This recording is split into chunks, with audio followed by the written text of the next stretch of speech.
Bonjour, je m'appelle Tara, accessoirement écolocalement, et tu es sur Lumina TV. Hey, it takes two touch to clap. It takes two touch to clap. It takes two touch to clap. Hand on your knees and watch it from the back.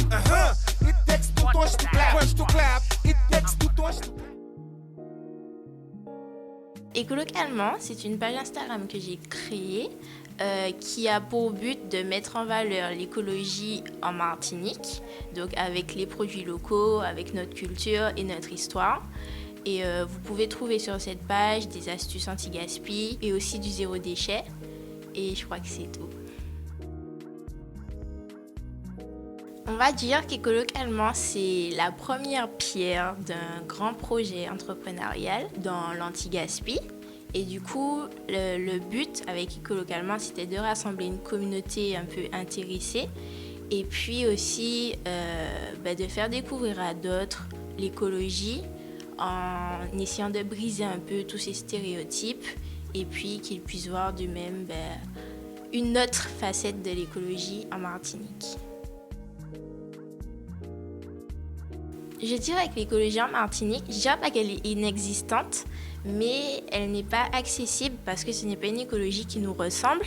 On nous a présenté l'écologie d'une certaine façon dans les livres et tout, et je vous avoue, c'était un peu barbant, mais en adaptant du coup la chose à ce qu'on a ici, avec un peu notre vision des choses, je pense que c'est ce qui va la rendre accessible. Et puis il faut savoir que l'écologie, c'est quelque chose qui est quand même culturel. Nos grands-parents avaient déjà des pratiques zéro déchet. Nos ancêtres, si je puis dire, les nègres marrons, c'était déjà des écologistes. Ils avaient à cœur de valoriser ce qu'ils ont et de préserver la nature. Enfin, ça va plus loin que la nature, mais en tout cas leur identité. Donc l'écologie en Martinique, elle tend à exister. Voilà, je dirais ça. Oui, j'ai des interactions avec mes abonnés. Enfin, j'ai aussi ma vie à côté, donc j'essaye d'être le plus présente que possible.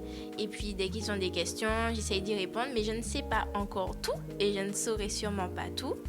Mais à mon niveau, j'essaye de leur répondre comme je peux. Voilà. Quand j'ai constaté que l'écologie ne nous ressemblait pas ici, c'est-à-dire que je me suis portée volontaire pour essayer de rendre l'écologie accessible. Ce qui fait que, si vous voulez, je suis un cobaye. Je dirais que je suis un cobaye. Et puis, mais je ne dirais pas que je suis la grande prêtresse de l'écologie ou bien celle qui a emmené ça, mais juste quelqu'un qui essaye et qui fait de son mieux. Ce n'est pas vraiment une astuce, mais c'est une pratique. Donc au quotidien, je m'efforce de réduire mon utilisation de plastique. Ça commence déjà quand je vais au travail et que j'emmène mon repas. J'utilise des contenants en verre et des couverts du coup réutilisables, lavables. Et voilà, donc c'est quelque chose que je fais régulièrement au quotidien. Ce que j'ai voulu dire par cette citation, c'est qu'en fait, quand on a une démarche écologique, on a forcément une démarche naturelle. Et je considère qu'en fait, tout ce qu'on a besoin est dans la nature. Quand on voit les bienfaits de nos fruits et légumes, moi, je suis épatée. Et donc, je me dis que ce que je mange, si j'arrive à le manger et que ça ne me fait pas de mal, je peux l'utiliser sur moi parce que du coup, c'est ce qui est le plus inoffensif pour moi. La démarche écologique, c'est aussi considérer la proximité un peu, utiliser les choses qui sont proches de nous.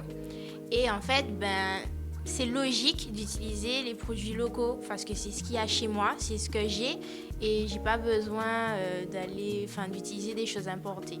Et du coup, comment je l'intègre ? Ça commence par se renseigner sur les fruits, les légumes, les plantes, et puis se demander ce qu'on peut faire avec entièrement. C'est-à-dire que si j'ai un ananas, je me demande qu'est-ce que je pourrais faire avec la peau. Déjà, est-ce que ça peut me faire du mal, tu vois ? Est-ce que je peux faire avec la chair ? Comment je peux l'utiliser intégralement pour qu'il n'y ait pas de déchets ? Et puis, ça c'est pour l'anti-gaspi et le zéro déchet du coup. Et pour un petit peu plus l'écologie, cosmétique et tout, je vais chercher s'il y a des producteurs qui font par exemple des huiles essentielles d'ananas ou pour faire mes cosmétiques, ou bien est-ce que je peux faire un masque pour mon visage avec de l'ananas et tout. Donc on est toujours dans une démarche savoir ce qu'on peut faire au maximum avec ce qu'on a et voilà.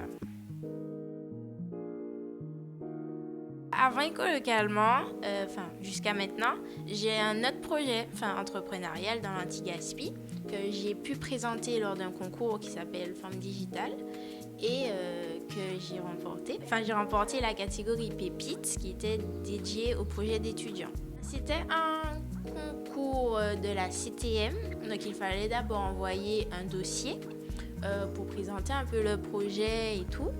Et puis ensuite, il y avait des présélections et après il fallait passer devant un grand jury, donc devant tous les partenaires, devant les organisateurs pour un peu nous challenger.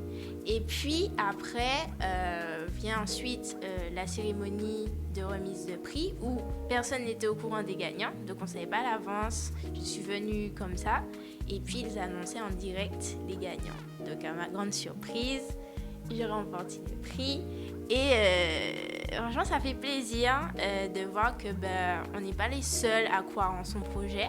Il y a d'autres personnes qui trouvent ce qu'on fait est pas mal et j'en suis vraiment fière. Mais ce n'est pas l'objectif. L'objectif c'est que ce projet existe. Donc voilà.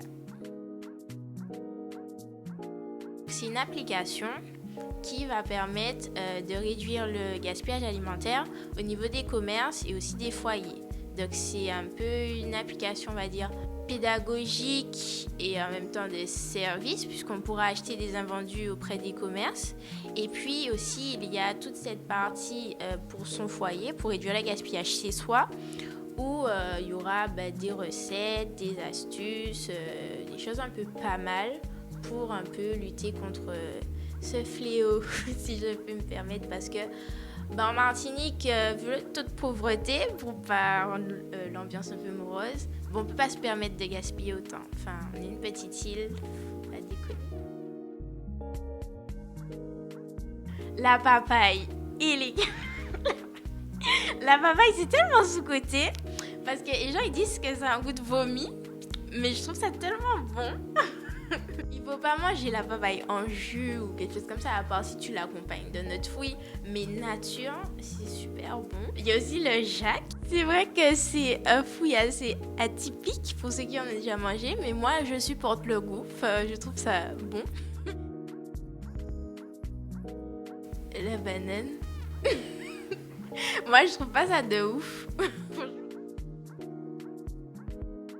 Alors, une plante contre le corona. Ah oui, il y en a une. Plante tes fesses chez toi.